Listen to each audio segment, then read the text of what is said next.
Oh, it's about somewhere around 290, isn't it? It's yeah, 290. Okay, perfect. Not For those that want to read it, it's to page 290. Haribo. We're doing verse 3 today and then verse 4 tomorrow. Is that it? yes, correct, Maharaj. Okay. Okay, I'm going to start singing and then someone can DJ. Namami Swaram Sachidananda Rupam Lasat Kundalango Kule Brajamanam Namamishwaram Sachidananda Rupam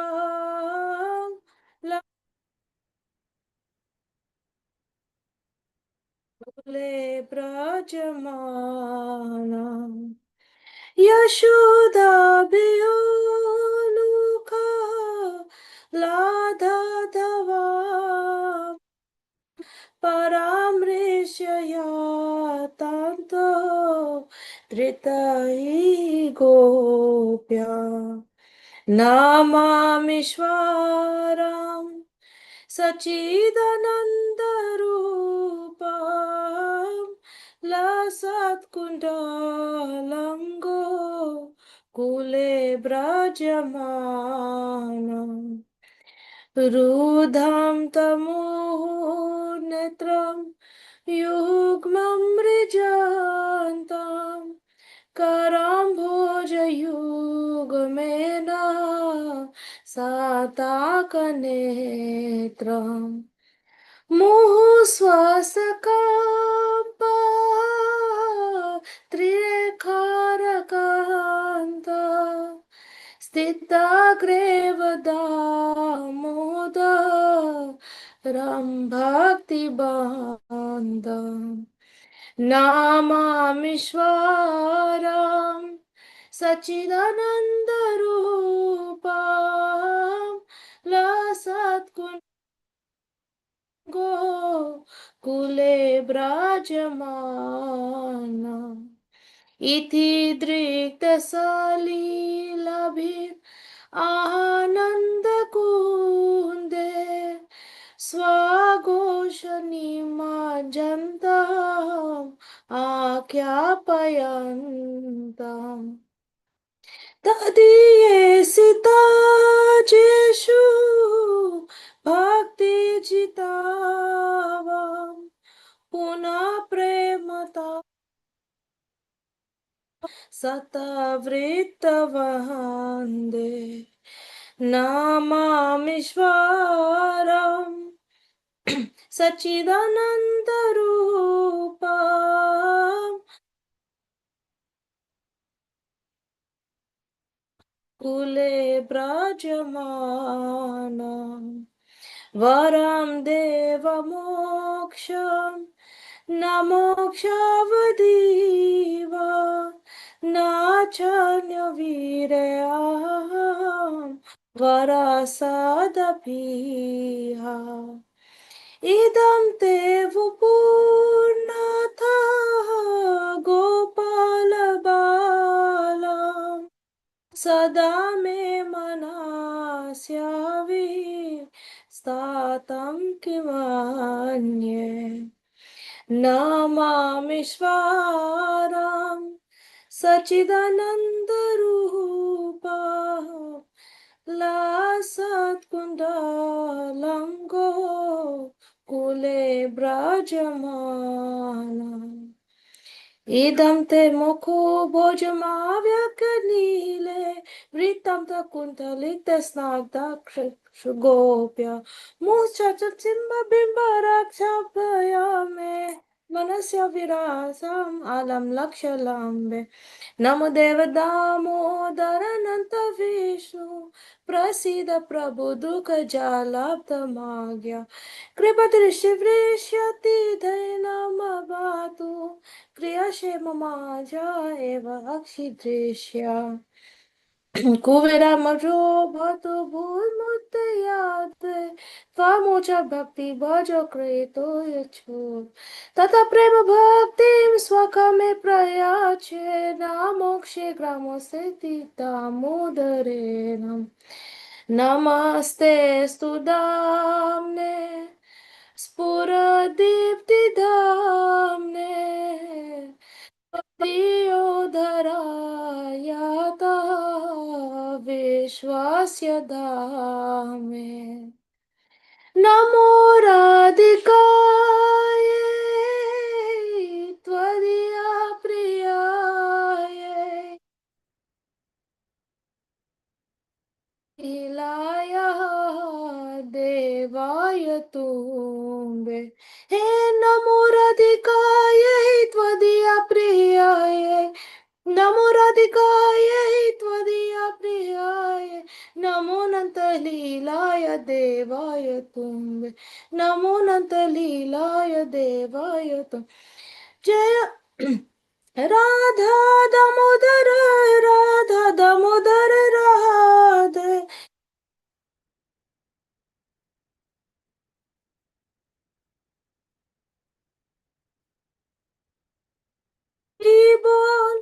Hari बोल निताय गौरा हरि बोल निताय गौरा हरि बोल हरि बोल निताय गौरा हरि बोल Nitai Gaura Pramanand Hari Bol. Hari Bol. Jai Shishi Guru Garanga Gan Havaka Girib Hari. Radha Binod Vihari Ju Ki Jai. Jai Nitya Lila Pravishta Om Asto Tarzara Shishimat. Shila Bhakti Vedanta Narayan Goswami Maharaj Ki Jai. Jai Nitya Lila Pravishta Om Asto Tarzara Shishimat.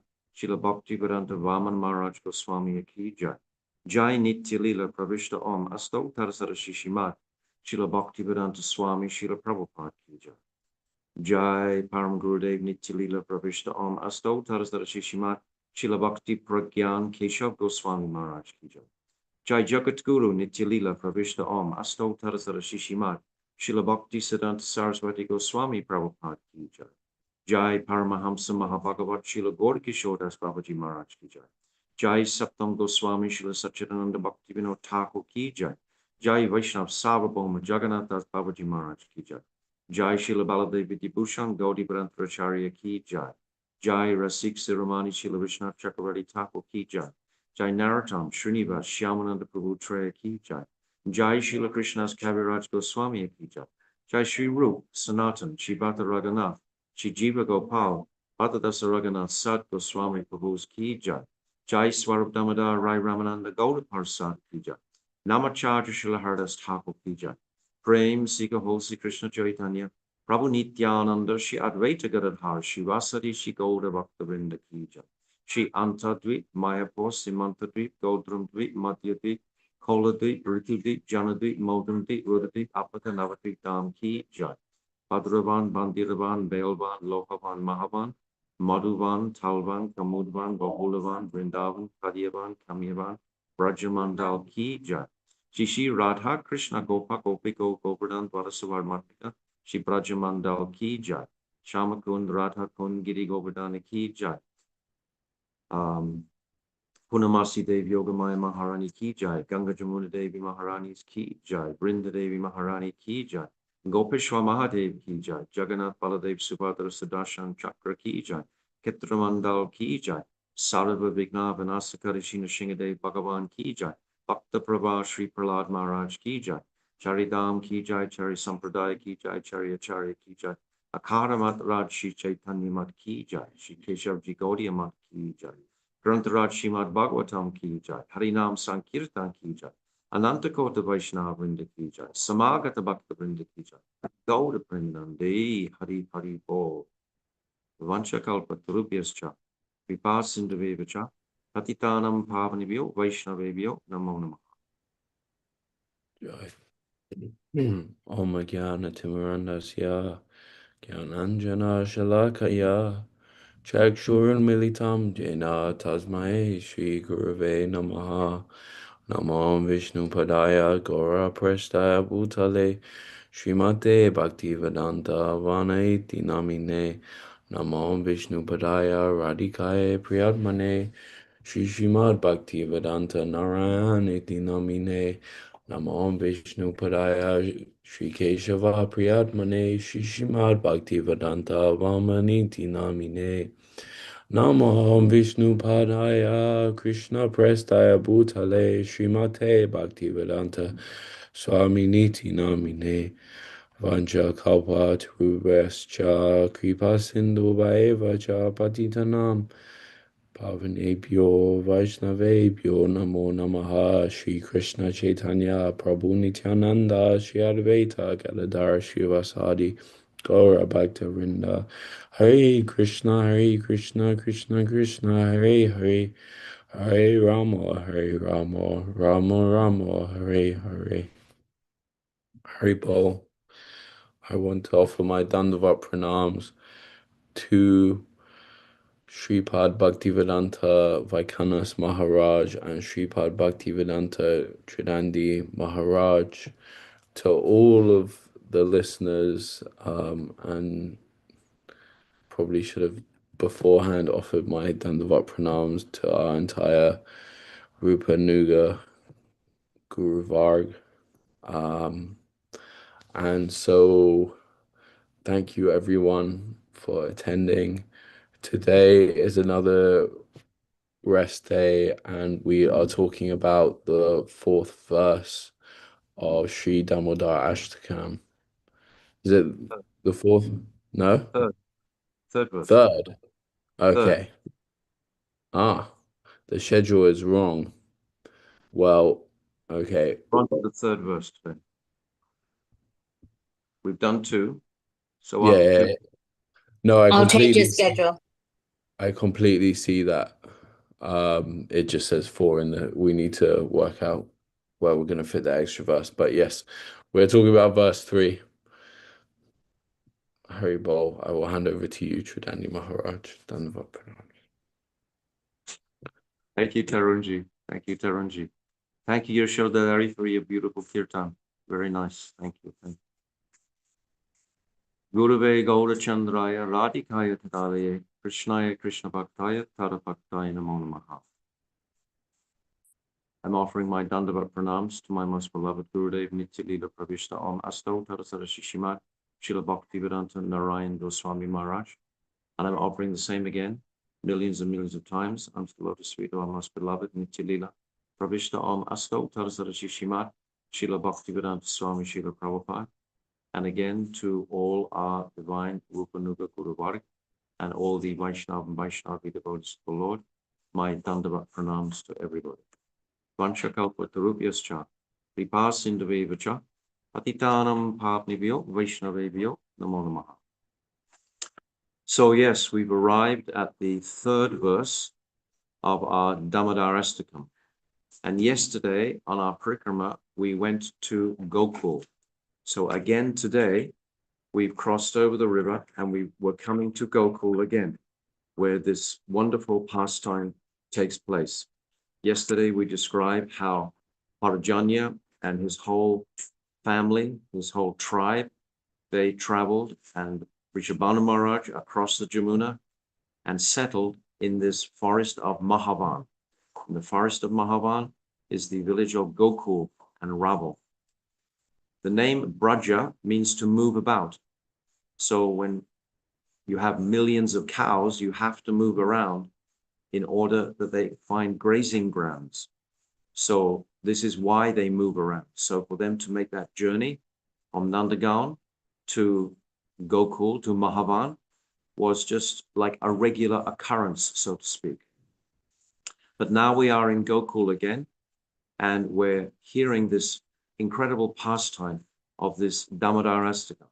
It's very interesting in this pastime. There is like the Leela, the actual pastime of Krishna breaking the yogurt container and spilling all its ingredients, and Mother Yashoda catching him, etc. And then there's the dynamic within the actual pastime itself that Satyabrat Muni reveals to us. So Satyabrat Muni, in his Astakam, he opens the Astakam with his Mangalacharyan in the first line of the first verse, Namam Ishwaram Satchidananda Rupa. And we've described already how this first line, it's the Tattva Siddhanta for the whole of the palace of this Leela to rest upon. And the second line goes straight into the Leela in the first verse, that Krishna is running and the earrings are kissing his cheeks. They're rubbing on his cheeks. So we come straight into the pastime. And then this first verse is describing extensively the pastime, just like the picture we've just seen, where Mother Yashoda is able to catch Krishna from behind. So this is part of the Leela, but there's also a definite mood that the sadhak has to appreciate, that he has to run faster than Krishna in order to connect in his relationship with him. So this is all described in the first verse. And the second verse, we have Krishna, he's rubbing his hands, Rudantam Muhur Netra, in his eyes, and either producing tears or clearing the tears that are already there. So we've come through these two verses, and these two verses are described as mantra mayi. They're a mood of single lila, singular lila of the pastime directly itself. Only the lila that of Mother Yashoda capturing Krishna and about to bind him. But now in the third verse, iti drik sva lilabhya ananda kunde swagosham nimarjantam akyai payantam. We come into pools of nectar, this ananda kunde. This is another dynamic, so to speak, within this Damodarashtakam. So now this is called Swarasiki Upasana. Now this is when many, many pastimes are going to be described or going to come to mind simultaneously. And this Swarasiki Upasana, as we've described previously, is actually considered superior to Mantramayi Upasana, when spontaneously more and more pastimes roll through the consciousness as we're chanting. So on the one hand, we have the pastime, the direct pastime of Krishna breaking the pot.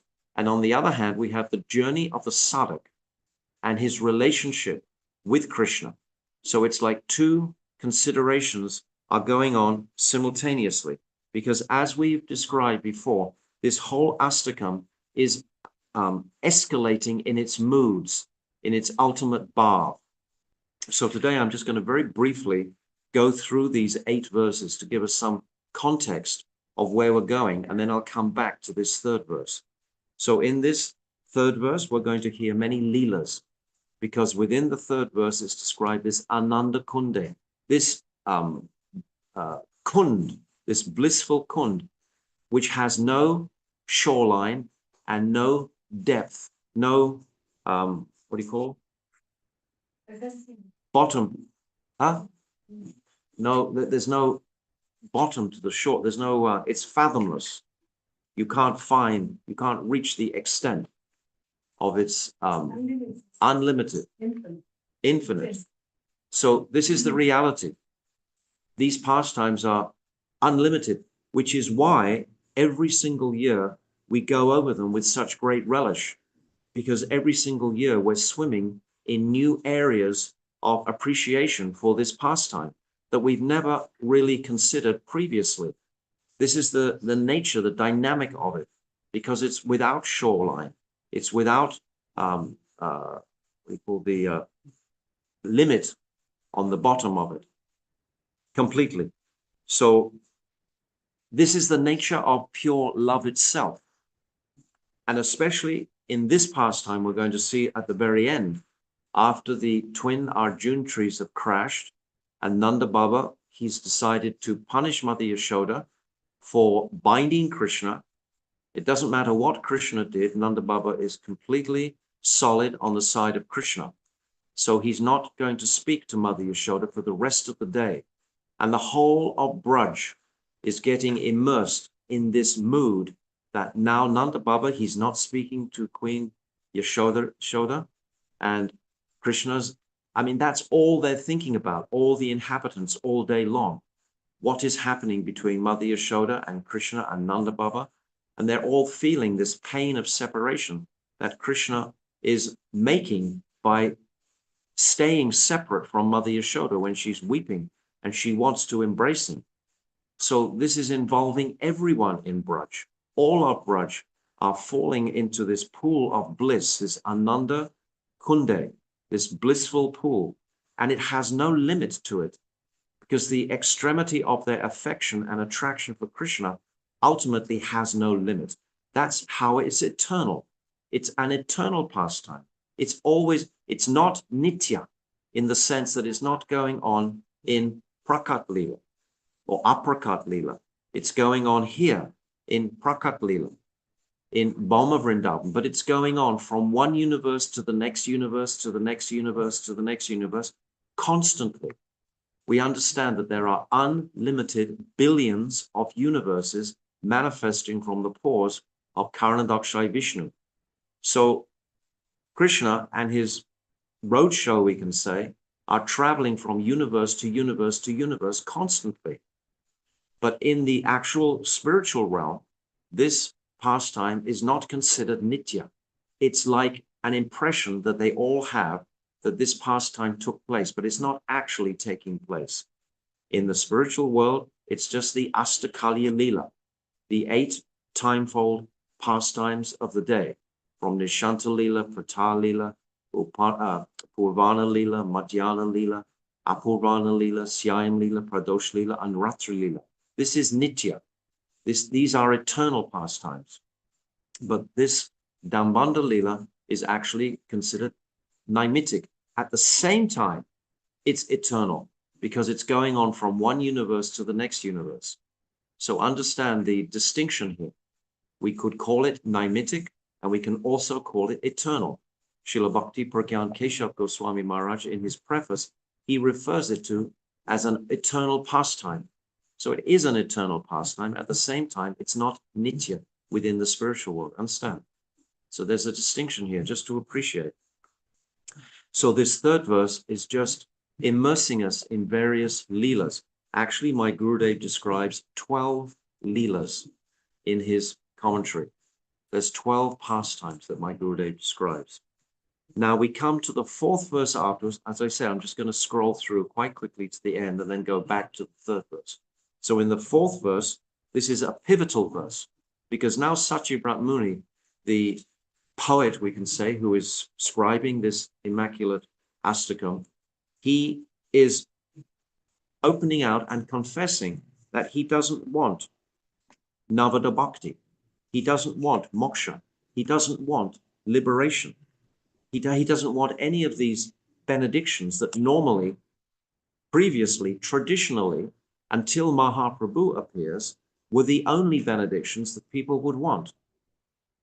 Before Mahaprabhu appeared, historically, coming from Swayambhuva Manu, the first Manu in the day of Lord Brahma, there's 14 Manus. In the first Manu, the Yuga Dharma was one of austerities and tapasya in order to achieve service to Parameshwara or Vaikuntanath, these great personalities, the supreme personality of God. There was no Madhurya Ras.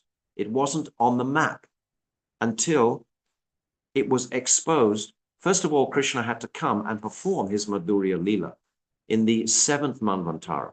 So prior to the 7th Manvantara, there was no Madhurya Leela that was exposed to the consciousnesses of the living entities here.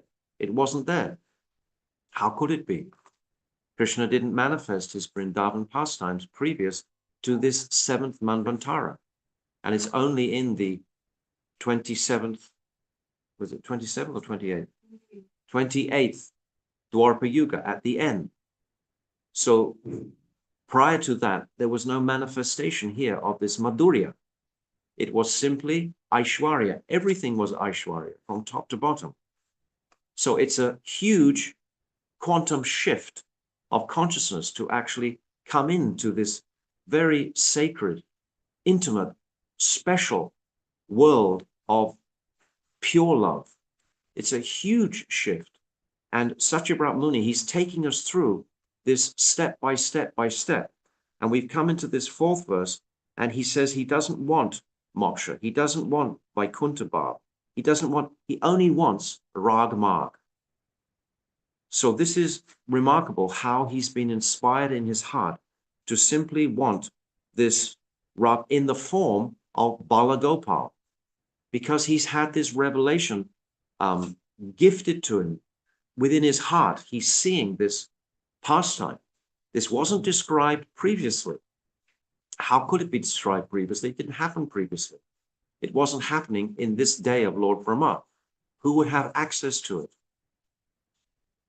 You understand? It's only when Chaitanya Mahaprabhu appears, and he appears to describe to us today who was Krishna in Vrindavan, in Brajalila. Otherwise, we wouldn't know at all. Today, we wouldn't know unless Mahaprabhu appeared. Up until Madhavendra Puripad began to unpack or unfold the moods of Bhav. And then Ishwara Puripad, of course, continued that. And then Chaitanya Mahaprabhu himself opened that treasure box completely. But prior to that, this wasn't here. It wasn't exposed. It's eternal, but still it wasn't exposed to the entities of the different ages. It wasn't here. When we see the history, so to speak, from Satya to Treta to Dwarka to Kali, we see the different forms of meditation, etc. And Raganuga Bhakti wasn't there until this Kali Yuga, until now, which is always remarkable to appreciate. And this accentuates how much indebted we are to Chaitanya Mahaprabhu entirely, and how utterly fortunate we are to have taken birth at this particular time when it's like showering these truths of Rag Marg. It wasn't there previously.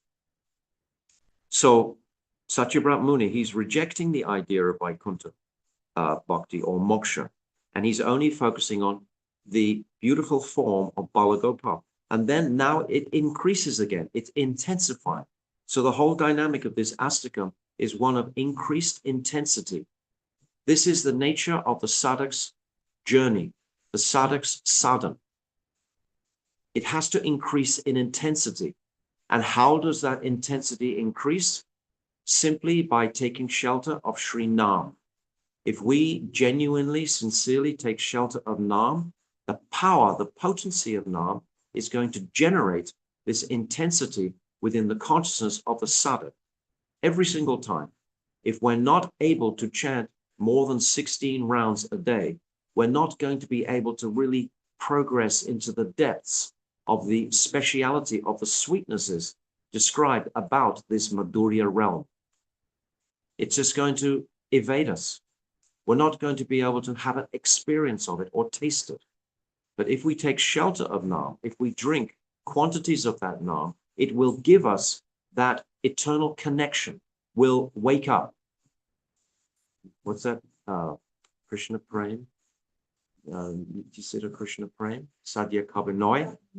Shravanadi? Sudachita? Korya Kabadoy. That this is an eternal truth residing in the heart of the jiva. And it's not woken up by our sadhana, but by our sadhana is the effort that we make to achieve the kripa, to actually wake up that consciousness in our hearts. So Satyabrat Muni, he's rejecting moksha, and we come to the 5th verse, and this intensity has increased. Now he doesn't just want to see the form of Balagopal, he wants to see the face of Balagopal. So it's an increasing dynamic. It's always this increasing dynamic that the sadhak personally is concerned with in his journey to connect with the Supreme. Prem itself has to be increasing. the dynamic of love itself, to be real love, has to be increasing. I said yesterday how it's not static, it's ecstatic. It has to be moving to be real, to be considered tangible, so to speak. So then after the 5th verse, he concludes, and this 5th verse is also opening out about this Vatsalya prem, this relationship between Mother Yashoda and Krishna is so extraordinary and extreme.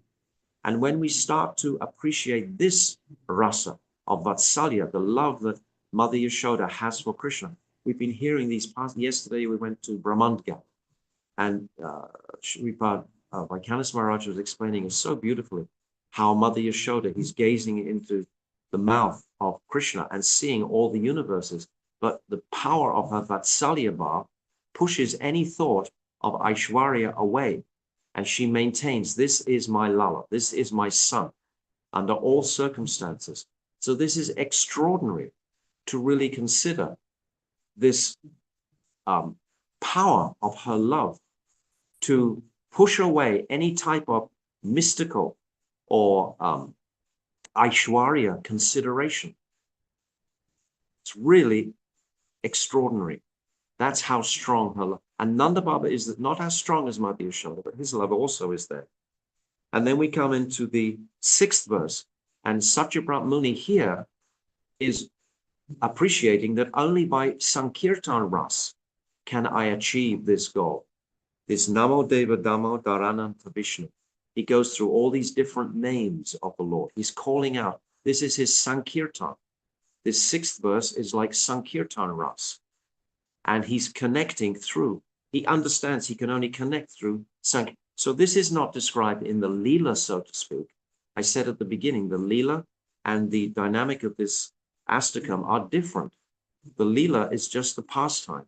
But within the pastime, there are these extraordinary threads of consideration or truths that the sadhak can catch up to move forward in this direction of tasting Braja Prem.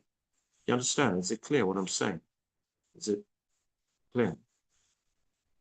And then in the 7th verse, there's the consideration of Nalagriva and Nalakuvera and Manigriva, these two reprobates, and how the grinding mortar breaks the trees.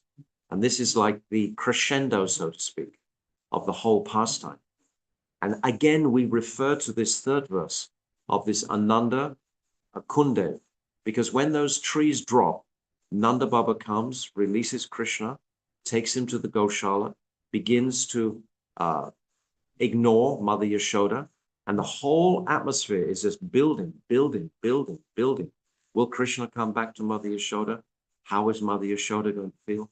All of these feelings that are being churned very powerfully by this pastime. So this is extraordinary. And then we come into the 8th verse, and we even start to reference the rope and the belly of Krishna now.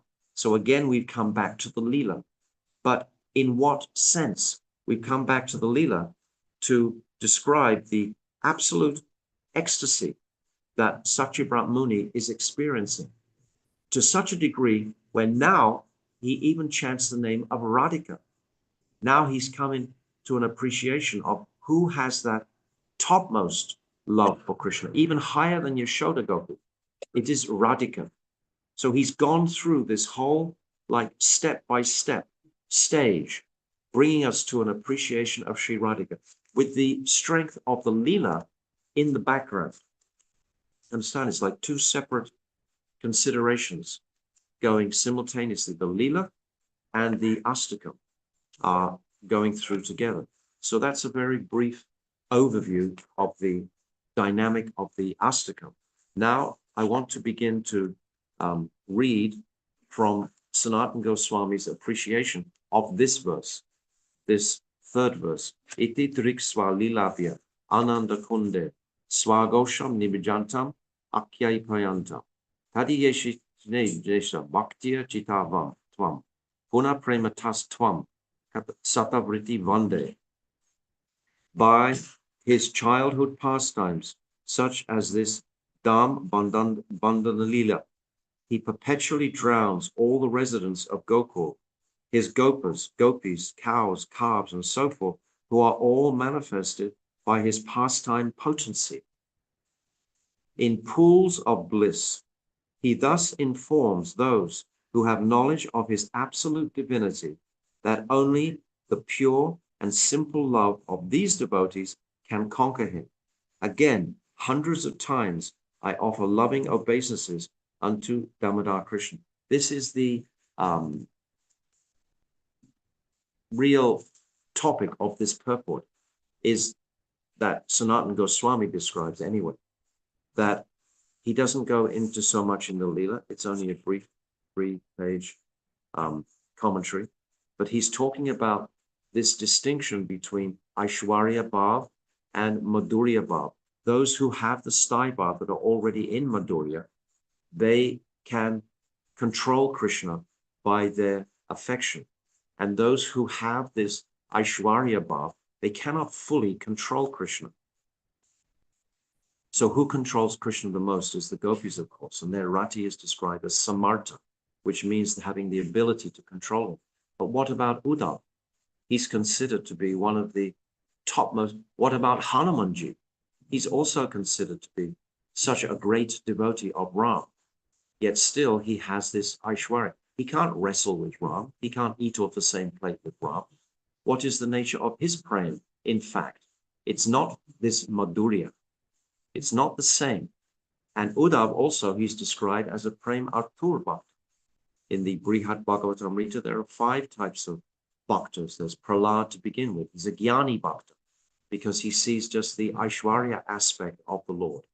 Then there's Ambarish, who's described as having, he's not a siddha, he's a sadhak, but yet the degree of his attraction and submission to Krishna is impeccable, but still he doesn't have that Braja Prem. It's still Aishwarya. He's the emperor of the world and he's worshipping Krishna. And so the pastime of Ambarish is divine. And then there's Hanumanji, that Premi Bhakta. And then there's the Pandavas, Para Prem Bhaktas. They also serve Krishna very intimately. But it's not that they can just be familiar in any way with Krishna. They don't have that familiarity which intimacy allows. When you're very intimate with someone, you can have that familiarity with them. And Uddhav himself, he also doesn't have that extreme intimacy. He has such a close, special relationship with Krishna, but it's in Dwarka, it's in Mathura. It's not with the backdrop of Braj. So Krishna sends him to Braj to witness the height of the gopis' praying, the height of the Brijbasis' praying. And Uddhav realizes that he can't access that himself, but he just appreciates it himself. So he can take that essence back to Dwarka and educate Dwarkavasis, the Yadus, in the love of the Brijbasis for Krishna. So this is what Krishna had planned. This is what he wanted. But now in Braj, this Madhurya reigns supreme. So I want to read this commentary starting on page 55 of the Damodar Leela book. So Sri Satyabrat Muni begins this verse with Iti Drikswa Lilavya to establish his worshipful Lord's unique glory. So Satyabrat Muni is praising the Lord, his glory. He accomplishes this by illustrating his wonderful character. In this verse, iti is used to mean like this. Thus he begins like this by his bhakta vashyata. In this way, he reiterates that it is Sri Krishna's nature to come under the control of his devotees, but his Madhurya devotees, his Premi devotees. Alternatively, iti means by this Damodar Leela and iti drishpa cha, by his supremely enchanting, extraordinary childhood pastime, like Damodar Leela, he is immersing all the residents of Gokul in great bliss. So they're already blissful, but he takes them to higher and higher and higher degrees of their loving, blissful relationship with him. Sambandha is the first aspect of our journey to appreciate our relationship with Guru, with our whole Guru Varga. And Sambandha is this relationship between the residents of Braj, between Krishna and Mother Yashoda, Krishna and the Gopas, Krishna and his father, etc. All these personalities revolve around relationships. It's the relationships which ultimately reveal that Hladini taste, that bliss will manifest through those relationships. He is immersing all the residents of Gokul in great bliss. The addition of Swa in the phrase Swa Lilabhya conveys the greatness of his own pastimes, or it conveys the uncommon excellence of the playfulness of his pastimes. This has been described in Srimad Bhagavatam in statements such as the following: Gopi bi stobita nityad, Bhagavan balava kvachit, udgayati kvachin mugdas, tadvarsho duro yantravat. The gopis would encourage Krishna to dance in various ways. They would clap their hands and say, if you dance, we will give you a laddu. Although Krishna is Bhagavan, the supreme omnipotent Godhead, and the master of all opulences, baby Krishna would dance for them like an innocent human child. Sometimes they would tell him to sing, and like an ordinary bewildered child, he would sing for them. Enchanted by them, he would become like a wooden puppet in their hands, completely controlled. Completely controlled. Conversely, in Aishwarya Gyan, of course, there is no sense of that whatsoever. We read in the Brihad Bhagavatamrita when Lord Narayan is there with Lakshmi Dev, everything is completely in an ordered, controlled way. There's no mood to control Krishna. There's no desire for them. They're just relishing that worship mood. It's a huge quantum shift. It's like, for example, in our own experiences, we've all experienced Prabhupada. He taught us that Krishna is the Supreme Personality of God. Emphatically, we all bowed down to him, we all worshiped him. And he taught us relentlessly that Krishna is that Supreme Personality of God. And then after 20, 25 years, Srila Bhaktivedanta Narayan Goswami Maharaj began to give us a different light and say, actually, he's only the Supreme Personality of Godhead if you're outside of Braj. But please come into Braj and realize that the sweetness of Krishna in Braj. And in Braj, he's not Krishna. In Braj, he's Brajendra Nandan, Shyam Sundar. Mother Yashoda can bind him. This is the Leela that we're talking about. This is remarkable to consider all these different points in relationship to praying, to our advancing connection with the Lord. This is what this whole pastime is about, advancing our own connection with the Supreme Lord and our appreciation for this he's allowing himself to be controlled to such a degree where he can actually be, he doesn't want to be bound. We've already discussed. His Aishwarya Shakti is protecting him from being bound. And yet finally, because of his own Karuna Shakti, he allows himself to be bound by Mother Yashoda. And then it's saying, it was in sole reference to the above statements of Srimad Bhagavatam that Sri Satyabrat Muni said Sri Krishna causes Swagosham, his own kin, the residents of Gokul, to be totally submerged, Nimajantam, in a nectarian and incredibly deep pool of extraordinary happiness, Ananda Kunda. That is the indication of this verse from Srimad Bhagavatam. Swanam Pritam Samudraham. He thoroughly arouses deep love in his own dear kin. So this is what this Astakam is about at this juncture, at this third verse. And then he goes on further to describe, in order to further describe the extraordinary qualities of Sri Bhagavan, Sri Satyabrat Muni then says, by these pastimes, Sri Krishna is making it known, Akayam Pantam, Yantam, to all who are Tadiya Ishita, Jesu, who worship him as the supreme controller and the master of all souls, that he is himself controlled and defeated by the love of his pure devotees. Bhaktiya Jitavam. In other words, Krishna is declaring, I willingly become controlled by my bhaktas alone, who are intent on serving me with pure devotion. I am never controlled by those who are inclined to worship me while considering my supreme position and opulence. So we've heard this in our Chaitanya Charitamrita. We said the other day in this Adi Lila chapter 4, it's saying Aishwarya Janes Sabha Jagat Mishrita Aishwarya Stila Prem Nahi Mora Prito.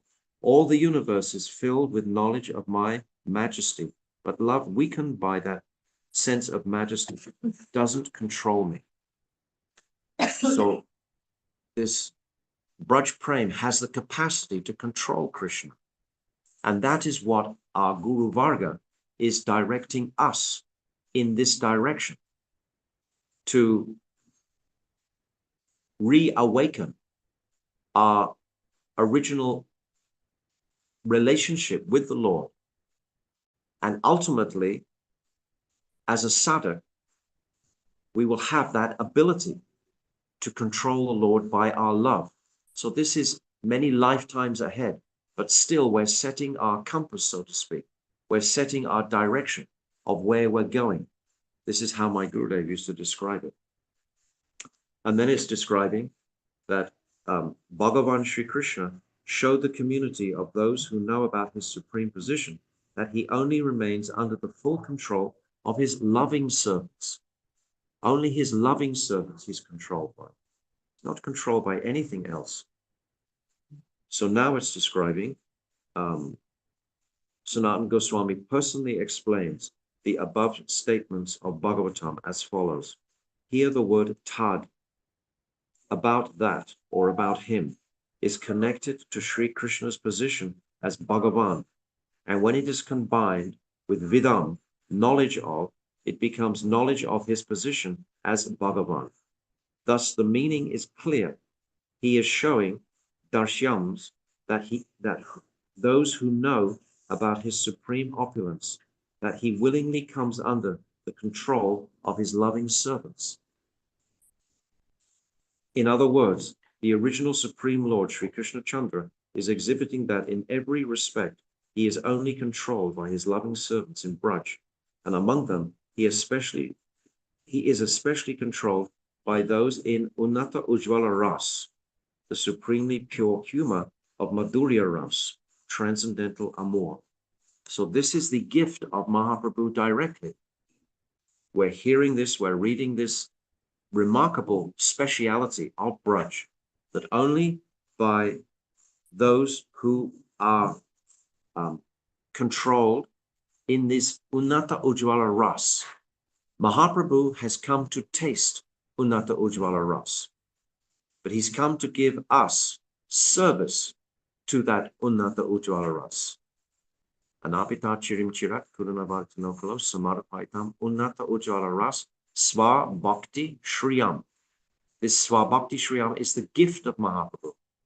So Mahaprabhu himself, he's given us the process of Nam, and he's given us the direction through the empowerment of Srila Rupa Goswami to present all these truths to us, to see the nature of Rag Marg, and he's given us even Guru in so many forms, through the 6 Goswamis, all the way down. Krishna's Kaviraj, Vishnu Chakravarti Thakur, Srila Bhakti Vinod Thakur, Bhakti Siddhanta Saraswati, Bhakti Pragyan Keshav Goswami Maharaj, Bhakti Vedanta Swami Prabhupada, Bhakti Vedanta Narayana, all our Guru Varga is directing us, are guiding us into this plane, this area where we can actually access this Madhurya realm in this age. Previously, as I said in the beginning, this was never even there. It wasn't even on the map. It wasn't available. Of course it was there, but it wasn't available to the living entities and jivas of this time. But Mahaprabhu has made it available. And this is why today we're reading it with such beautiful descriptions of this prema because of Mahaprabhu's mercy. So through this commentary, to the end of this commentary, it's explaining the same aspect, that this Aishwarya Gyan can never control Krishna. He's saying he is not controlled by devotees who worship him on the path of Aishwarya Bhakti, which is characterized by the mood of reverence, nor is he controlled by Gyanis, who know him to be the self-sufficient, supremely powerful Lord, nor by those whose Bhakti is mixed with Gyan. And we've described so many times of the special nature and relationship that Uddhav has with Krishna, but yet he doesn't control Krishna in the way that the Brijvasis can control Krishna. He can't wrestle with Krishna. He can't eat off the same plate with Krishna. He wouldn't dream of it. Everything is still most reverential in the etiquette of their relationship.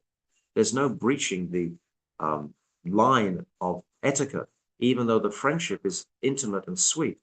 But there's a definite demarcation line, we can say, of Aishwarya. So it's not going to completely control Krishna. Just by hearing about these topics, by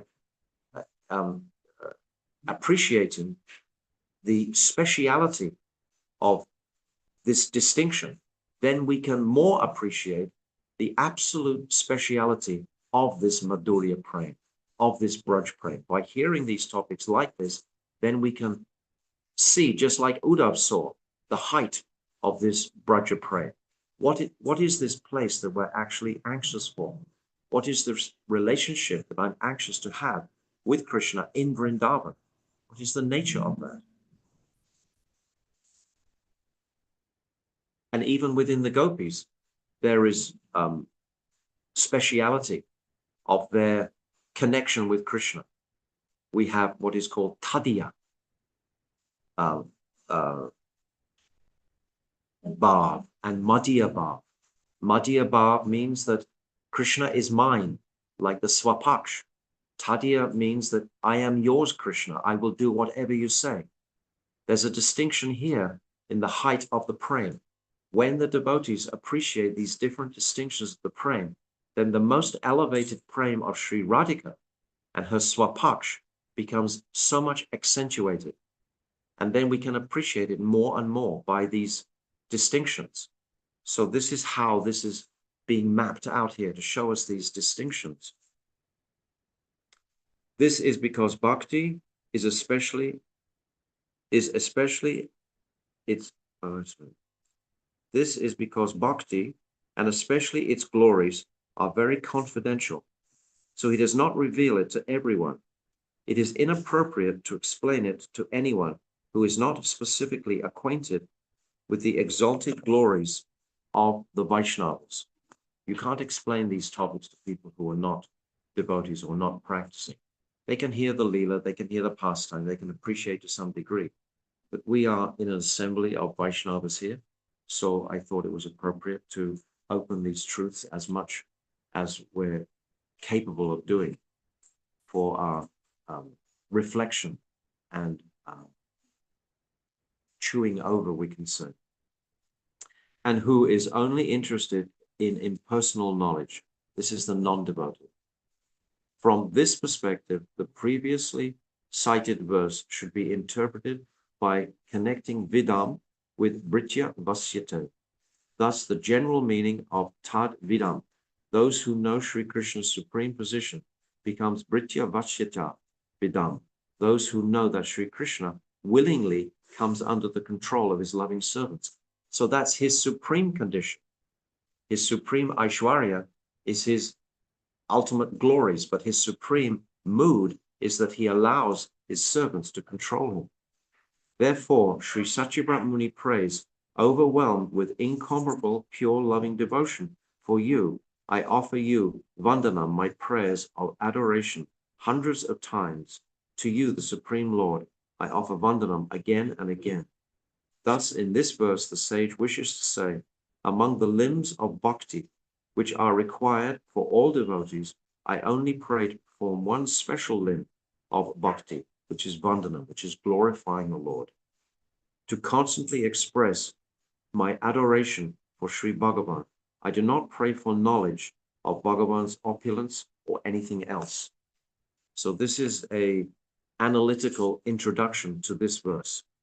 And then in my Gurudev's commentary, then it opens out the real sweetness and speciality of this verse. The real sweetness and speciality of this verse is within all the Leelas. The Leelas are like, as we've said many times, the rider of the horse of the Tattva. So this was the Tattva, to appreciate this distinction between Aishwarya Bhav and Gyan, and the speciality of Madhurya Prem, which has the ability to actually control Krishna and even bind Krishna. So in this next commentary by my Srila Gurudev, I'll just read a little bit of it. I think, Vaikhanas Maharaj, I have a couple more minutes left. Tara, what is my time frame? You're in charge of the Parikram, Maharaj, so you make No. the time.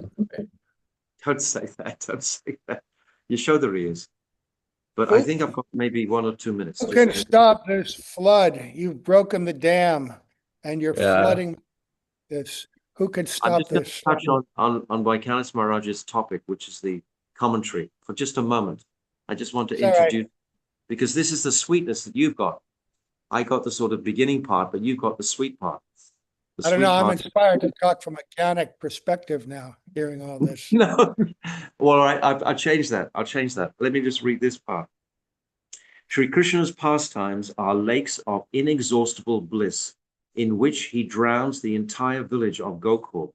The village of Gokul is known as Gosh Pali, which refers to the place where all the animals, birds, cows, gopas, and gopis loudly sing the pastimes of Krishna without cessation. It is constantly resounding with the calls of the gopas and gopis. Milk the cows, untie the calves, bring the milk pail, and all is entirely for the pleasure of Gopal. When Sri Krishna became a little bit bigger, he discovered that he could go beyond the doorstep leading out of the house. One day when he and his big brother Balaram went outside, they saw that some bright red flowers had blossomed nearby. However, the flowers were surrounded by a fence of dry, bare thorns. Somehow, they moved the thorny branches aside and went through to pick flowers. Meanwhile, the thorny branches fell back into place, blocking their way out. How will we get out of here? They wondered and burst into tears. Now, these two little boys, this is the Supreme Personality of Godhead. He's trying to pick some flowers and he's got caught in this bush. This is, a jnani cannot understand that. He can't even go there in his mind. They wondered and burst into loud tears. Mother Yashoda heard the loud sobbing and came out of the house. Finding them trapped, she managed to move the thorny branches to the side and take them out, and scolded them at the same time. She's scolding the Supreme Lord at the same time. So what a contradiction. We live with this in the world. I mean, practically 99.9999% are all worshipping Supreme Lord. And only a few who have been touched by the moods of Chaitanya Mahaprabhu are beginning to turn around and trying to accept this Madhurya relationship that ultimately I can reawaken by the mercy of Mahaprabhu. This is what our gurus describe. And then it goes on with so many. Krishna would hold onto the horns of huge bulls and swing on them. Other times he would become astonished when he saw himself reflected in the jewel pillars of his home, and he would even try to speak to that reflection. We spoke that pastime yesterday. So now, as I said at the beginning, there are 12 pastimes that my Gurudev describes here in the rest, because this constitutes this Ananda Kunda, this pools, drowning in the pools of ecstatic bliss of their leelas. So this is this verse, Iti Drikswa Lilabhya Ananda Kunda. We've reached a new stage. So in this consideration of all these leelas, this is called Swarasiki Upasana, when many leelas come tumbling through the consciousness as I scroll through these verses. Okay, I hope I've made some of these things clear. I hope it wasn't too convoluting or anything like that. I tried to stick in the text as much as I can and reflecting on these truths of Sanatana Goswami. So I hope the devotees are benefited to some degree by reading these purports. Srila Gurudev ki jai, Shri Sanatana Goswami Pad ki jai, Ananta Kota Vaishnava Vrinda ki jai, Sri Damodarashtakam Shri ki jai, Sri Damodar Leela ki jai, Gaur Premanandi, Hari Hari Bol, Vanchakalpa Tarubhyascha, Kripa Sindhavevacha, Patitanam Pavanivyo, Vaishnavivyo, Namo Namaha. Jai. Thank you so much, Maharaj, for sharing such sweetness, for going through the whole Damodarashtakam to refresh it if it's not constantly being refreshed in our minds. But that overview was so sweet, and then going deep into this third verse and sharing these confidential understandings of what's really going on. I feel unqualified to hear as you were describing, but it's still so beautiful and so inspiring. So thank you so much. I don't want to talk. I don't want to say anything else in case I'm unqualified Vaikhanas. to actually say it, but I was just trying to read it, but I'm not qualified in this sense. Okay, well, that doesn't give me any hope that I'm qualified to hear it then. I thought maybe I had a chance before you said that. Uh, but I don't want to uninspire Vaikhanas Maharaj by talking any longer, so I'm going to hand directly over to him to read the Srila Gurudev commentary and expand upon it. Dhanavad pranams. Okay, Jnana-timirandasya Jnananjana Shalakaya Chakshunamilitan Jena Tasmai Shri Gurave Namaha Gurave Gaura Chandraya Radhikaya Tadalaye Krishnaya Krishna Bhaktaya Tad Bhaktaya Namo Namaha Yam Prabhajantam Manupeta Apeta Krityam Rapayano Varahakatara Ajuhava Putreti Tan Maitaya Taravo Binedus Tam Savabhutam Hridayam Munimanatusmi Narayanam Namaskritya Naram Chaiva Narottamam Devim Saraswatam Vyasam Tato Jayamudирayat Bhaktya Vihina Parada Lakshay Kiptashtakamari Tarangamadye Kripamai Tvam Sharanam Prapanna Brinde Namaste Charanada Vindam Tave Vasmi Najivami Tvayavina Iti Vigyaya Radhe Tvam Nayanam Charanandike Vancha kalpatarubhascha kripa sindhubhya evacha patitanam pavanebhyo Vaishnavebhyo namo namaha. So we always begin by offering our most humble obeisance under the lotus feet of our beloved Gurus, unto Sri Guru Pada Padma Nitalita Bhavishta Om Vishnu Pad Asto Talsat Sri Simad Abhaya Charnaravinda Bhakti Vedanta Swami Maharaj Srila Prabhupada, and the same unto Sri Guru Pada Padma Nitalita Bhavishta Om Vishnu Pad Asto Tarasat Sri Simad Bhaktivedanta Narayan Goswami Maharaj, and our exalted Rupanuga Varga, all the assembled Vaishnavas and Vaishnavis. So, Tridandi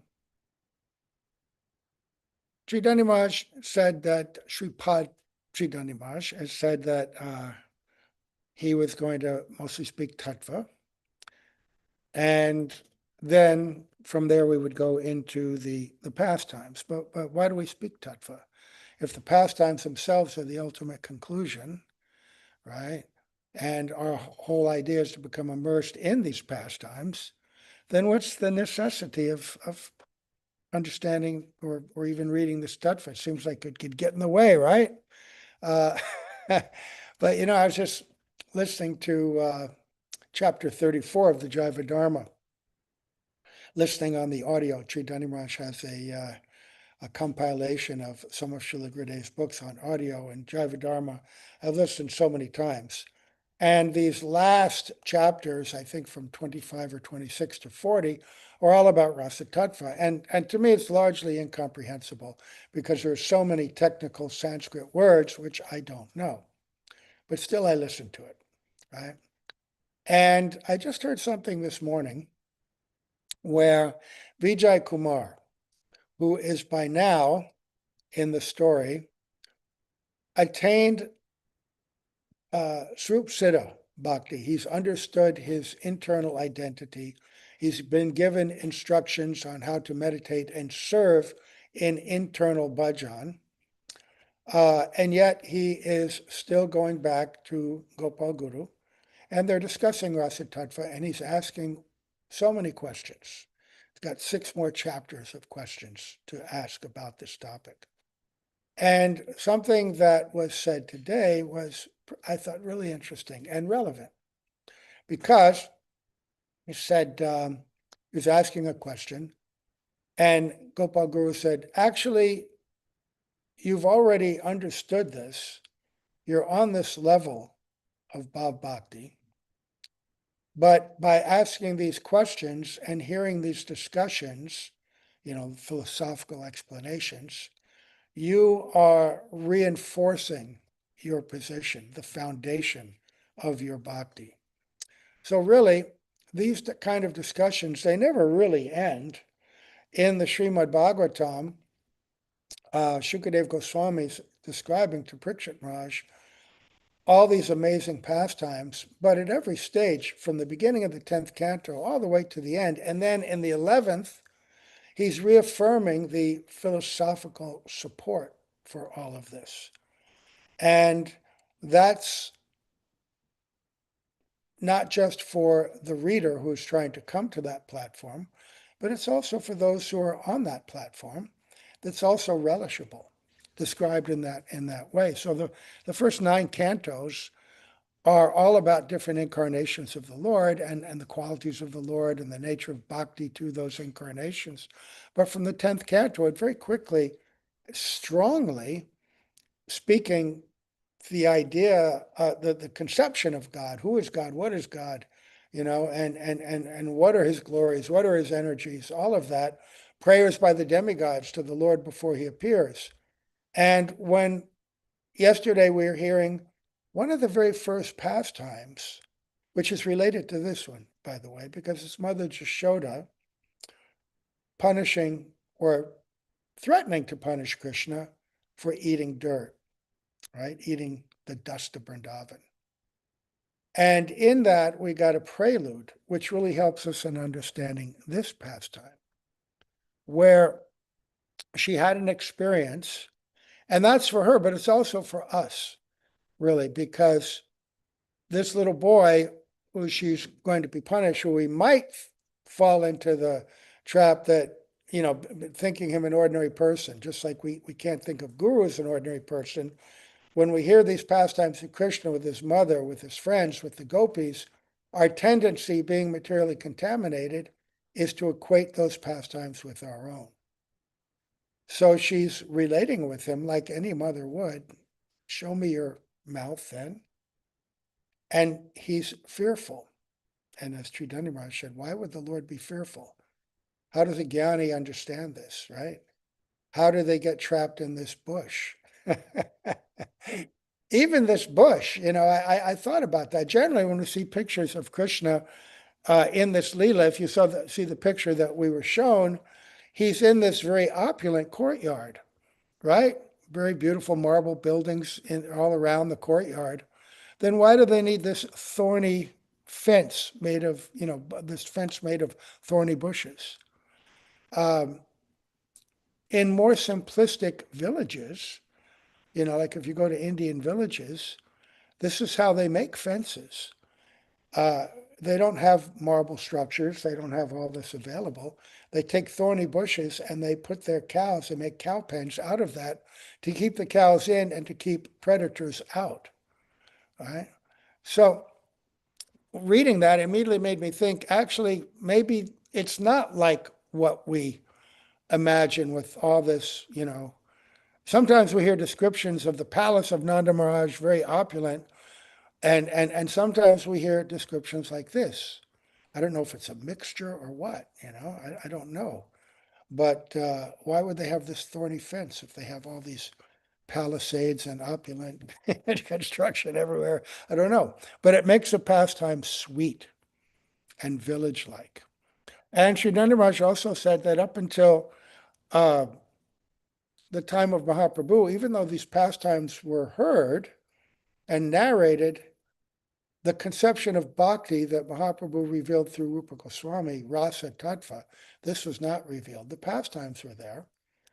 And actually in South India, which is where bhakti was preserved and comes from, because all of our sampradayas originated in South India, even from the beginning of Kali Yuga, the Alvars were there, 12 Alvars, and they are different personalities, incarnations of Krishna, of his paraphernalia, of great devotees.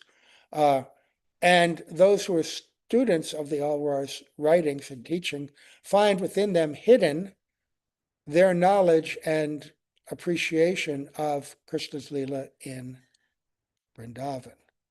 But again, the idea of the rasa, of what we're hearing here, this is not described. And then even later, the different sampradayas. Right? We know from reading the Navadita Mahatmya of Bhaktivinoda Thakur that all of the leaders of the sampradayas, Ramanuja, Vishnu Swami, Nimbaditya, right, Madhvacharya, they all had darshan of Mahaprabhu. They were all given and taught these conceptions that Mahaprabhu came to give, but he told them, don't reveal it. Teach appropriate like you have been doing so far. This is what I want, step by step. Right? Jayadev Goswami, he also saw amazing things. Chandidas, Vidyapati, but the full understanding of the rasa contained within these things. They may have understood it, they may not have, we don't know, but to people in general, broadly, it was not understood, not detected, right? So yesterday we heard that what is the purpose and intent of these pastimes? Remember when Tridandi Maharaj referenced this, that Mother Jashoda, she went through an experience where she saw the majesty of Krishna, and there was even a transformation, momentary transformation, where she even began to question from the position of knowledge, why am I thinking of Nanda Maharaj as my husband? Why am I thinking Krishna as my son? Right? This is all illusion, right? I'm a spirit soul. All this is temporary. Yeah? But even within her conception of illusion, it was still, she was, still thinking, oh, I'm in illusion thinking that Krishna's my son, that Nanda Maharaj is my husband. But her illusion, it's a correct statement, but her illusion wasn't caused by Mahamaya, it was caused by Yogamaya, right? Yogamaya has created the condition by Krishna's desire that I have this mother, that I have this father, that I live in this cowherd village, greater village of Vrindavan and all the forests, right? It's all by Krishna's desire that this takes place for the purpose of experiencing and relishing the pastime. So when Gurudev's commentary, he repeats the information given by Sanatana Goswami, and then he adds some of the pastimes that take place daily. And remember the thing that we read yesterday, which is also included in some of the verses that are being cited here. Remember that even though Mother Jashoda was exposed to the opulence of Krishna, it didn't diminish her love. It couldn't. There was a temporary mood which came about, but it was quickly dispelled by her love, which overwhelmed and flooded any gyan that she may have had at that time. And that was called the Paribhasa Sutra, the kind of sutra or explanation which illuminates everything else that will be described henceforward, right? That we have to understand all these pastimes, not through the vision just of Gyan, because our Gyan is restricted by material intelligence and a material mind, material senses. But we have to envision it through the lens of prema. Now, we can't know that ourselves, but we're being given a taste and an understanding of it. And as we hear and read these pastimes, informed by both sides, then gradually what is meant to happen is an awakening of a desire, deep desire, to give up our material conception, which is false. Our material conception is informed by Mahamaya. Her conception of her identity is informed by Yogamaya. We want to go into that realm, right? That's the realm we want. And hearing these pastimes, and that's why this is so important and so powerful in this month. And that Gurudev would speak about it in detail every month, that Bhaktivedanta Keshav Maharaj felt this was so important, that he had this first translation done of Sanatana Goswami's Tika, right? And that it's in the Bhagavatam, and it's all based on the authoritative verses of the Bhagavatam, right? And so Gurudev wanted this expanded and spoken, because this is the gateway for us, right? That how the residents of Braj live and how they think, right? And this is the topmost conception. So Tridandi Maharaj already touched on a couple of these pastimes that Gurudev gives. So just one last thing. So the whole point is, yes, we want to hear these pastimes, but we can't neglect the philosophical conceptions. But when you hear the philosophical conceptions from the lips of a Tattvagya Rasik devotee, one who's fully conversant with the Tattva, but also deeply Rasik, then the philosophical explanations become greatly relishable.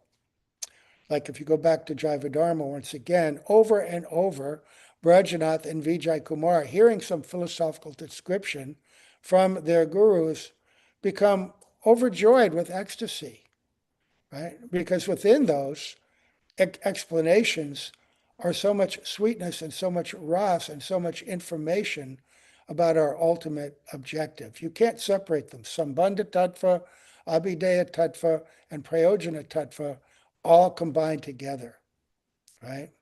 It's just that when they're informed by ras, then they become of a very different nature, right? And they make it more, the tattva gives us an ability to approach and become eager for the idea of prema.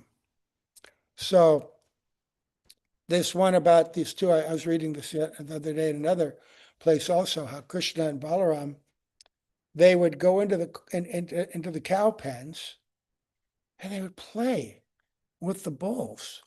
Massive bulls. I saw a picture the other day of these Texas Longhorns, right? They've got these horns that are, like 8 feet wide, massive horns. But if you've ever been in India, now they only have about 35 different species of cow. They used to have 135 Deshi cows, and they all have specialities. Some of them are very huge with gigantic horns, and they're used for work, pulling plows, right? Pulling carts. Very special. Gur cows are like that. Big, massive. There are other work cows you see sometimes in Vrindavan. They're like 6 feet at the shoulder, 7 feet at the shoulder, the head going much higher. Huge horns pointing out. In South India, they've got these kinds also that can work all day. They're meant for that. And just an inadvertent swing of their head could knock you over or pierce you. And these boys are fearlessly playing in there. They could be trampled by the horns, by the hooves of these cows. The bulls are sometimes fighting, running here and there. And our little boys, little tender boys, they're in there playing with them. And Mother Shoda, Mother Rohini, they're afraid. And then they grab the horns. And then the bulls lift up the horns, and the boys ride up on those horns, swinging back and forth, laughing, enjoying it like anything. sometimes grabbing hold of a tail of a cow or a calf and then being dragged around by the startled animal as it dragged around the pens. Again, sometimes laughing, sometimes crying, "Oh, mother, mother, help me." Um, their friends, the little cowherd boyfriends, they're enjoying the Rosh, the playful Rosh. The mothers are frightened, right? But what is it? It's simply extraordinary things to exchange love with the cows, with the calves, with their mothers, with their friends, and every emotion is a transformation of praying, right? Another time, and when you hear Gurudev, we've heard him describe these things enough that almost we have like a picture in our mind, right? Mother Jashoda wanted to do a yagya, a little worship. This is what Vaishyas do. They worship the calves, they worship the cows, they worship the brahmanas. Go fetch a calf, a very beautiful small calf, little white one, and we'll worship him. So Krishna went, and he trying to bring the calf over, found a very beautiful one. Calf's resisting. Even little tiny calves are very powerful. I remember one time, one godbrother and me, Mahamuni, he's a big guy, big strong guy. We went out, St. Louis Temple had a farm out in the country. And we were supposed to go out there. We had just recently gone to that temple to assume the management of it, right? And so we wanted to look at all the assets. And most of the devotees were gone, but they still had this one big bull, and a little calf was still there, and some others in the field. And so we were trying to take the calf over to a place. There's a little calf. And we were trying to pull it, and this little thing just dragged the two of us all over the place. We couldn't control it at all. So little Krishna, he's trying to pull this calf, this beautiful white calf with the long ears, right? Those long, beautiful Deshi cow ears, pure, pristine white, beautiful face. Calf's not moving. Krishna's tugging and tugging and pulling, pulling. Finally, he gets to the house. But then just outside the house, he sees hanging, in the ceiling, a pot of butter. And he gets distracted. And that becomes his focus. Why? It's not just the butter. This butter represents the love of the cows that gave the milk, and then the love of Mother Jashoda, who turned it into yogurt, then churned it, made it into butter. It's her prem. It's a special form of Vatsalya. And he loves to taste it. He loves to taste it in her house. He loves to taste it in the house of the other gopis, right? Elderly gopis. So his mouth began to water. So here's the calf. I can't reach it. So he climbs onto the back of the calf, and then he can take hold of the pot. And he's reaching in, eating the butter, right? And then all of a sudden, the calf, he was not cooperating before. He sees, oh, now I can escape. And he runs. And all of a sudden, Krishna's hanging there. And his arm is caught in the pot, it's bent, right? And he's dangling from the ceiling. And he can't get out. He's crying, oh, mother, mother, mother, right? And then Mother Yashoda comes out, right? Sees him, begins to scold him. In another description, Gurudev elaborates a little bit. Oh, look what you've done. I'm just going to leave you here hanging. Why should I rescue you? You're a thief. You're a naughty boy. And Krishna's crying, no, I'm not a thief. No, I won't do it again. Please take me down, take me down.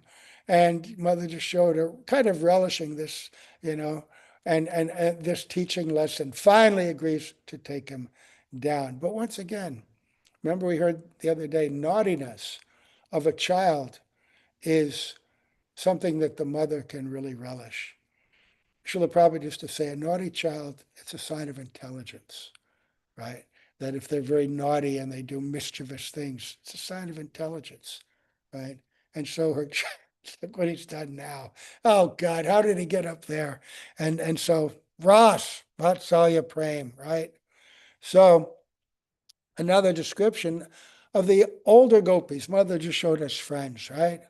They'd come every morning. They want to see Krishna also. They run from their own homes. Ordinarily, you'd be quite content to be at home, right? You've got your own children, you've got your husband, got your own duties, but they run to Mother Jashoda's. Everything else can be done by servants. And so they want to see Krishna and Balaram, and they want to see them play. And especially they like to see them wrestle. Because these little boys, boys like that, so some would take the side of Balaram, some would take the side of Krishna, and they'd say, oh, Krishna's stronger. No, no, no, Baladev is stronger. Oh, well, let him wrestle. And whoever wins, and then they hold out a lump of butter. What's the reward? Again, Vatsalya, Prem. They'd all churned this butter, and they'd brought their butter, and we'll give this to the winner. And so the boys would be very eager, to taste that love of these gopis. And so they would wrestle. And sometimes Krishna would win, sometimes Balaram would win. Whoever won, those gopis on that side, oh, very good. Our Baladev has won. Give him the butter. Krishna would look, and then Krishna would win. Oh, Krishna, you're so strong. And then he would get some butter, right? Oh, jai, jai, jai. Other times, Krishna, like his friend Madhu Mangal and others, they all like ladus. And Nanda Maharaj carries ladus in his pockets, right? For the occasion, sometimes Krishna may want a ladu. And so the gopis, they would tempt Krishna with a ladu. And when we say ladu, we don't just mean, we generally mean those little chickpea ladus, which are quite nice. But ladu, they come in a lot of versions, and some of them are very, very opulent. Like when you take chickpea flour and you drop it through a colander and it makes little balls and falls into the ghee, bundi, right? Crispy, ghee fried bundi, and mixed with honey and different kinds of roasted nuts and flavors like saffron and camphor and cloves and other dried fruits, sweetened with honey. Oh, incredible, incredible ladus. And so if you would like a ladu, and little children are always hungry, right? And so they hold the ladu up, oh Krishna, Kanaya. Kanaya was a special affectionate name that Mother Jashoda and the gopis would use. If you dance for us, we'll give you this ladu. And the gopis would sing and clap. It's like India today, ladies love to sing together and clap their hands.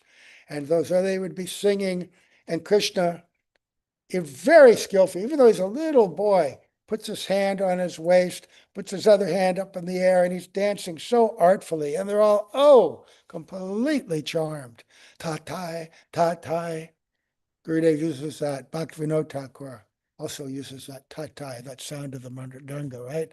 Tatai, tatai, bajaloko, gana, gana, tahe janjeraro. Remember that song about Mahaprabhu going out in the morning, chanting the names of the Lord, his own names, to the beautiful sound of the mridanga.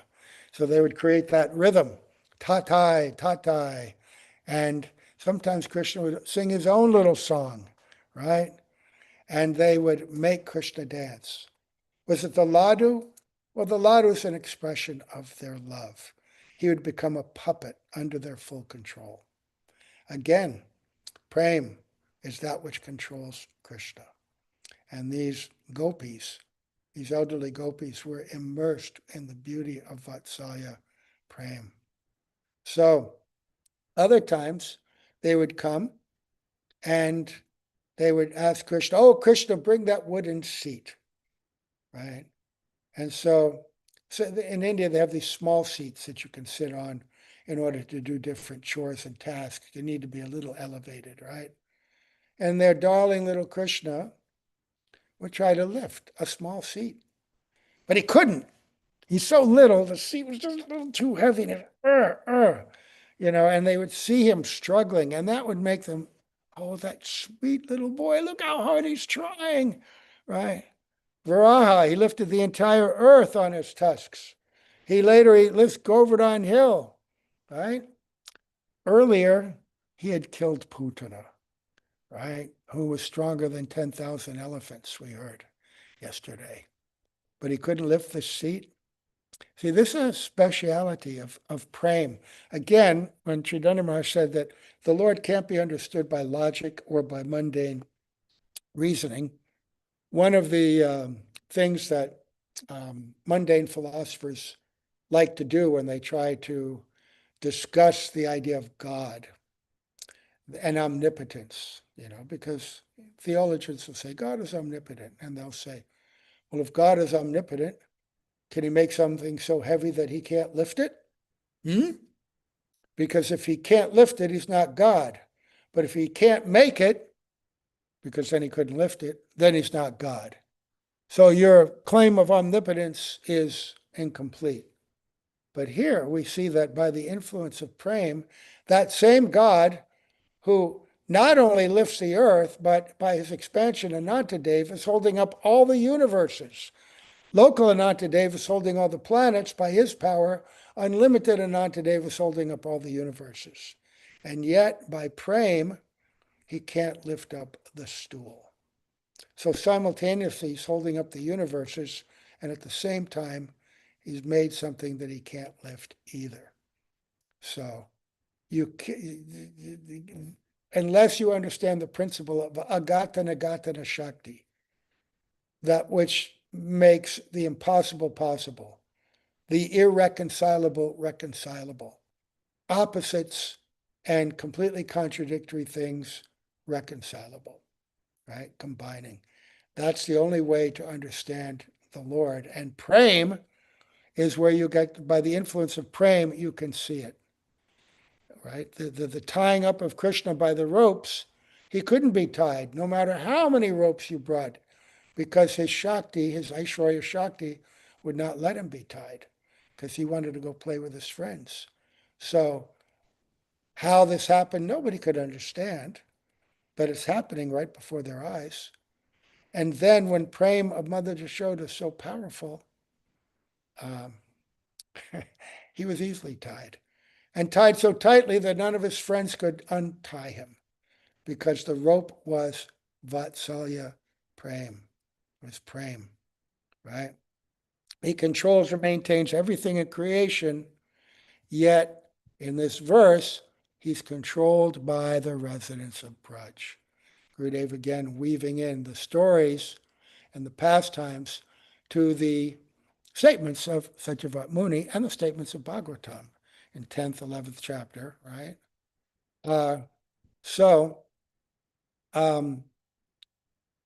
Then he also talks about times when he's ordered to bring his father's shoes, right? Putting them on his head. The Lord, generally shoes are considered dirty things, right? You may touch the shoes of your father or your superior, but to put them on your head, this is a very high exhibition of love and respect. And he's putting the shoes of his father on his head, right? Thinking, oh, my father needs these shoes to attend the assembly of the Gopas.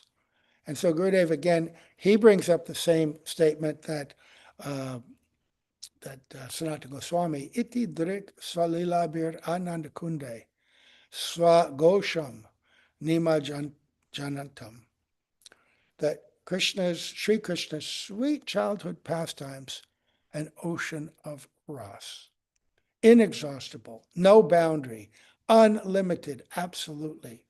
And in that, he's not only tasting it himself, he's drowning all the gopas, gopis, cows, calves, and all of Braj in that vast ocean of these pastimes. Because remember, rasa, it has the component, it has all the different experiences and ecstasies that each person will taste according to their sthaya bhav, but that which causes it to be tasted always has two parts, the vishaya and the ashraya. Right? Vishaya is the object of love, ashraya is those who have love for that object. So without both, without Krishna and his beloved devotees, there is no ras. And we're understanding something very, very confidential, and secret in this that you don't generally understand by worshiping Lord Narayan.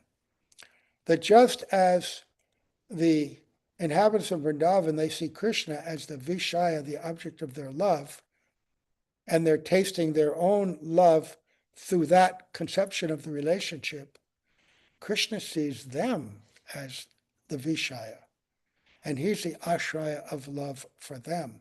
So as they're all experiencing great taste and happiness, and Krishna's also experiencing, that's why he takes this form as a child, because he wants to taste that love in that way. He wants to know what it's like to be a child with a mother.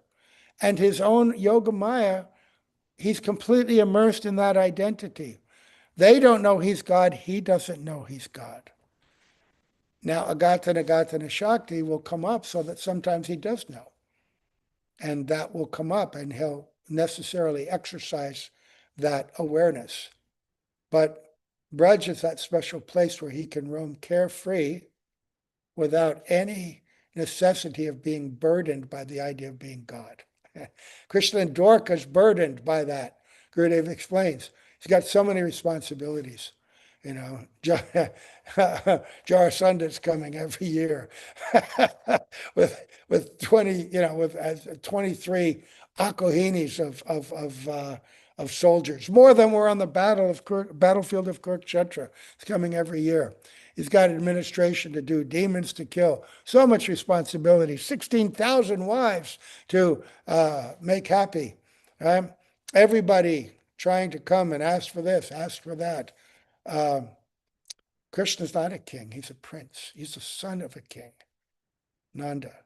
So he's not burdened by those responsibilities. All he has to do every day is go out with the cows and play with his friends, with the cows, with the calves, with the monkeys, with the birds, in the river, imitating frogs, right?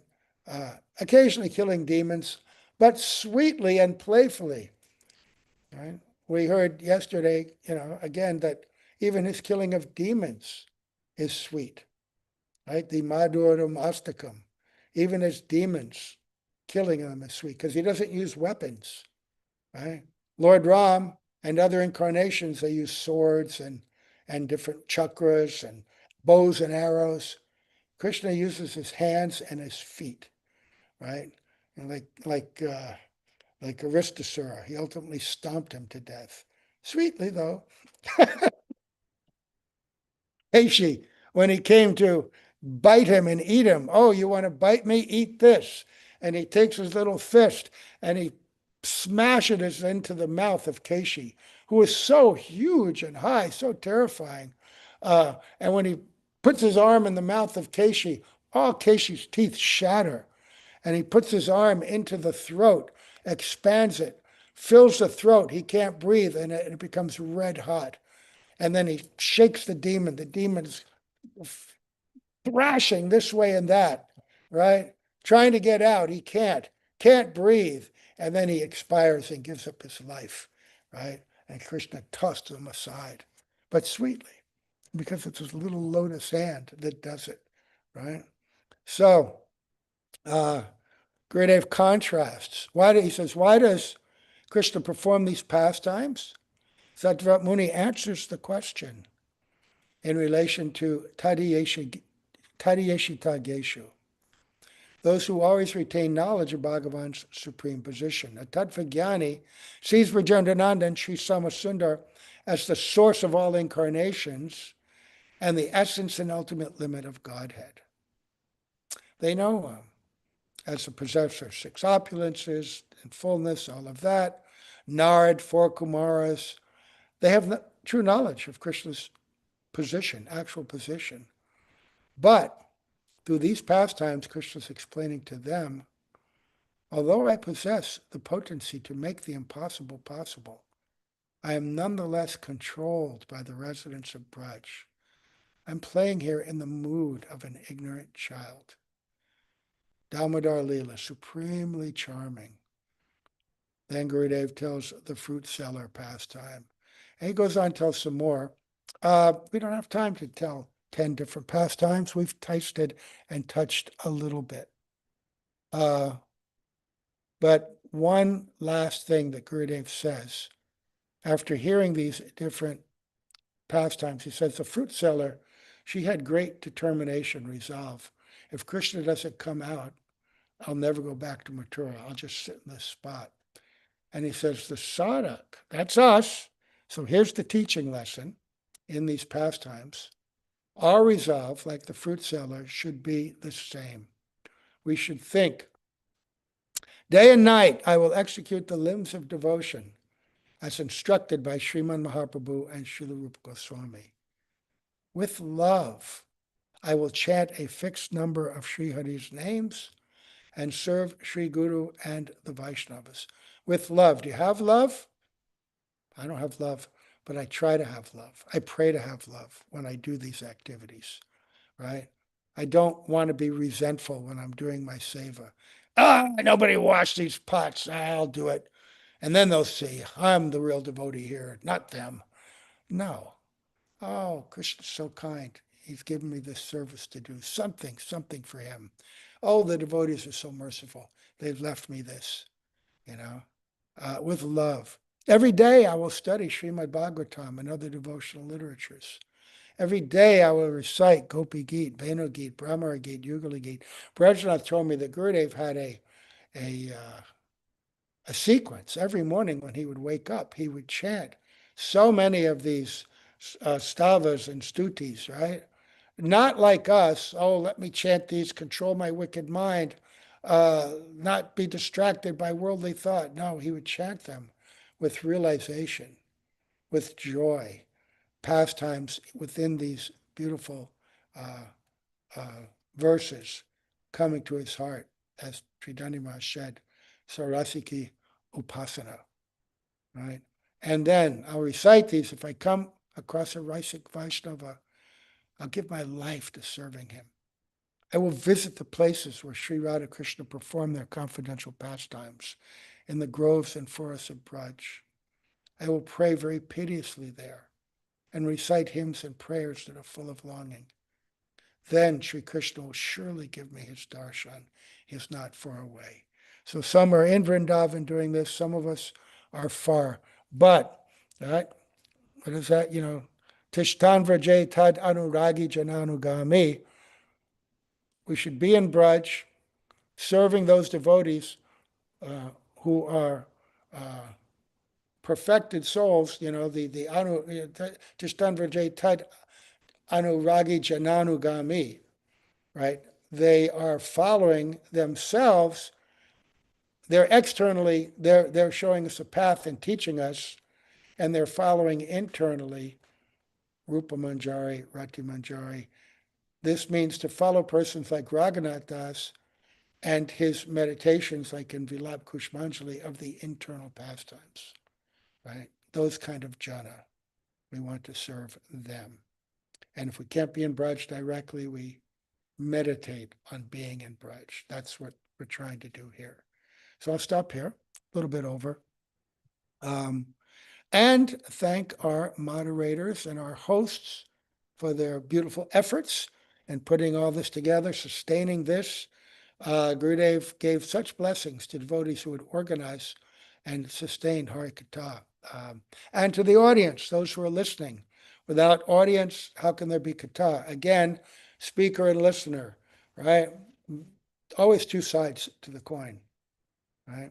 And so we're going to go now and do our Guru Puja. But when I say old Nityananda looks like he's getting ready to sing. Yeah? Okay. So I thank you all. Gaur Premanande, Hari Bol, Hari Bol. Wonderful, Maharaj. So nice. Thank you so much for sharing so many sweet pastimes, some of which I don't believe I've heard before, but that's saying more about me than the pastimes. Yeah, wow. I just feel so inspired. Thank you so much. I was feeling, as you were speaking, I was feeling so grateful to you and Trinandi Maharaj and should Advaiti Maharaj and all the other speakers who are giving up their time to come and speak and share this wonderful guitar, you know, for a whole month. For a whole month is such a big commitment. I know we'll do thank yous as is tradition at the end of the month, but I was feeling very grateful as you were speaking that you have sacrificed your time, both of you, to come and be here with us so that us less fortunate souls can hear your guitar and hear about the pastimes and the Actually, you tattva. got it wrong. We're the ones that have to be grateful because this gives meaning and purpose to our life, right? If we didn't have this opportunity, what are we going to do? Okay, I'll be ungrateful then. No, you can be grateful, but be grateful that you're so glorious and determined to help us in this way, right? Run. Haribo, Haribo. Jai Nityananda. Haribol. Haribo. Haribol. Thank you so much. So here ends our beautiful, wonderful program. Just just earlier, someone said, I don't know if it was live, but someone said that I was emceeing tomorrow. I will be on the Zoom, but we're much more fortunate than that. Anuradha Didi will be emceeing tomorrow for the clarification. And now to end the program, it will be same time. Now to end the program, I will hand over to Nityananda Prabhu and Taruni Didi, who are going to sing for us. Jai. Jai Haribol. Hare Krishna. So we're doing a repeat of the morning, but in the morning tune. So we're gonna be singing the Damodarashtakam, 290. the other tune. Page 290, yes, correct.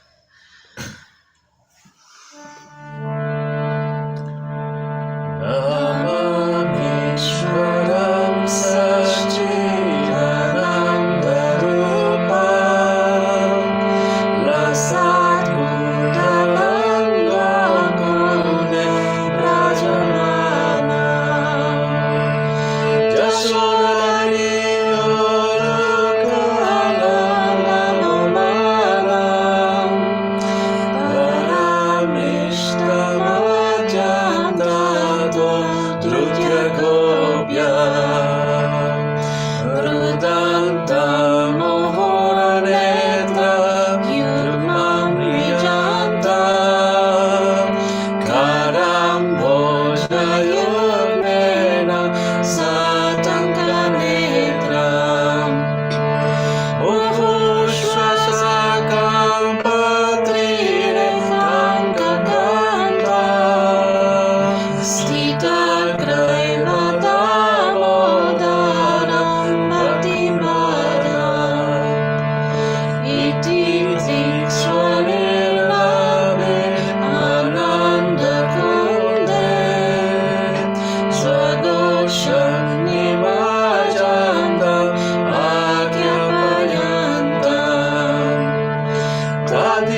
Jaya Guru Deva, Jaya Guru Deva, Guru Deva, Jaya Guru Deva, Jaya Guru Deva, Jaya Guru Deva, Jaya Guru Deva, Jaya Guru Deva, Jaya Prabhupada, Jaya Prabhupada, Jaya Prabhupada, Jaya Prabhupada, Jaya Prabhupada, Jaya Prabhupada, Jaya Prabhupada, Jaya Prabhupada.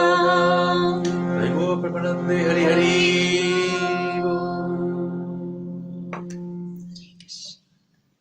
Jai. Wonderful. Amazing. So inspiring. Beautiful. Vancha kalpa tarubhyascha kripa sindhu bhaeva cha patitanam pavanebhyo vaishnavebhyo namo namaha.